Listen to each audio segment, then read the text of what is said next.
तो दोस्तों, आपने तो सुना ही होगा कि जमीन जायदाद के बाजार में कितना उछाल आया है। पर क्या आपने उस सबसे बड़े धमाके के बारे में सुना है जिसने पूरे ग्रह के लिए बाजार ही बना दिया? जी हां, करीब 4.5 अरब साल पहले हमारा सौर मंडल तो बस धूल और गैस का एक बादल था जो अंतरिक्ष में घूम रहा था।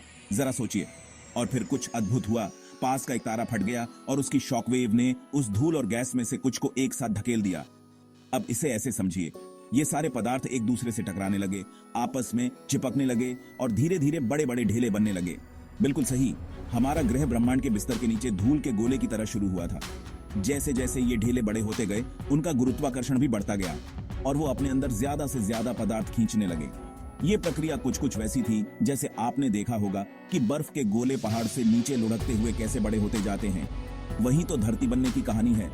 आखिरकार लाखों सालों की ब्रह्मांडीय इकट्ठा और ढेर सारे गुरुत्वाकर्षण के बाद धरती बनी। वो भी बस किसी पत्थर के रूप में नहीं, बल्कि एक जीवंत ग्रह के रूप में जो जीवन को संभालने के लिए तैयार था, और आखिरकार हम इंसानों को भी।